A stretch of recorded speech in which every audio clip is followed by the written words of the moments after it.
शासन प्रशासन और भारत सरकार जहां एक तरफ दावे कर रही है कि वो प्रवासी मज़दूरों को उनके घर तक पहुंचाने का पूरा प्रयास कर रहे हैं, लेकिन कुछ ऐसी तस्वीरें भी सामने आ रही हैं जो मन को विचलित करती हैं। वीडियो में आप देख सकते हैं कि बैलगाड़ी में बैल की जगह एक औरत उस गाड़ी को खींच रही है। क्या यह 21वीं सदी का भारत देश है? अपने घर जाने के लिए पति पत्नी दोनों बारी बारी से एक बैल की जगह लगते हैं और बैलगाड़ी को खींच रहे हैं। वहीं कुछ तस्वीरें सुकून देने वाली भी हैं। ये इंदौर बाईपास है, जहां पर कुछ पुलिस वालों ने एक जूते चप्पल की स्टॉल लगाई है। जूते चप्पल लेने वालों को इसके लिए कोई पैसा नहीं देना है। अपनी मर्ज़ी से आएँ, अपने साइज का जूता चप्पल पसंद करें और पहनकर चले जाएं। ऐसे पुलिसकर्मी इनके लिए भगवान स्वरूप है, लेकिन क्या कुछ लोगों की सहायता से इन मज़दूरों की मुश्किलें ख़त्म हो जाएंगी?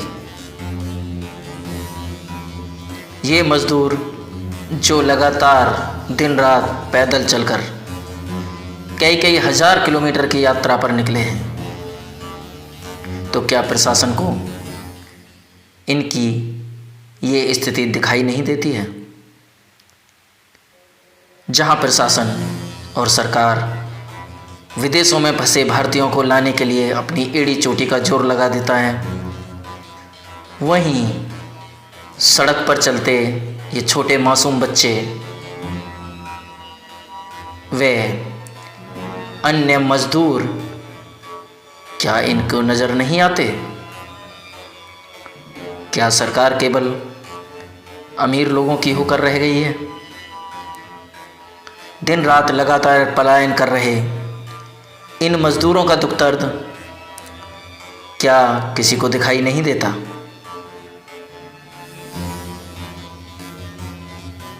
ऐसी ही एक घटना के लिए चलिए हम आपको लेकर चलते हैं सीधे अपने संवाददाता के पास, जहां वे बात कर रहे हैं मज़दूरों से। इस समय हम मौजूद हैं मेरठ में गढ़ रोड पर, जहां प्रशासन दावे कर रहा है कि उसने मज़दूरों के लिए ट्रेनों से लेकर बसों की व्यवस्था की हुई है, लेकिन ग्राउंड पर हकीकत कुछ और है। अगर ग्राउंड रिपोर्ट की माने तो कहानी कुछ और ही बयां कर रही है। तो आइए ऐसे ही कुछ प्रवासी मज़दूरों से हम आपकी बात कराते हैं, जो कि पैदल ही अपने घर के लिए निकल चुके हैं। आप अब तक कहाँ से आ रहे हैं? मैं सरदना से आ रहा हूँ।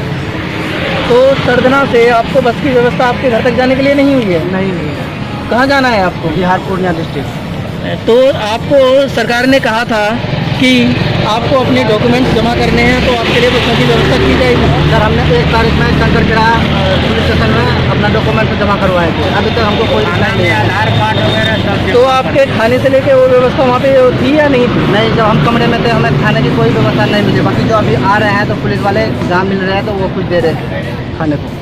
तो क्या आपके पास जाने के लिए पैसे वगैरह की है, सब कुछ है आपके पास? नहीं सर, पैसे वगैरह नहीं है। 200-250 रुपये एक आदमी के पास है। अब इससे क्या होगा? तो प्रशासन आपके लिए कोई व्यवस्था कर पा रहा है या नहीं? सर हमने कंकर किला से जो बस चलाई उसमें से हम लोग बस में बैठे भी, उसमें हम लोगों की स्कैनिंग भी होगी। उसके बाद हम लोगों ने हमारे किया गया बोला बिहार का है, तो बिहार के लिए बस नहीं है, यूपी के लिए। हमने कहा कि सर कम से कम हमको यूपी बॉर्डर पे भी छोड़ दीजिए।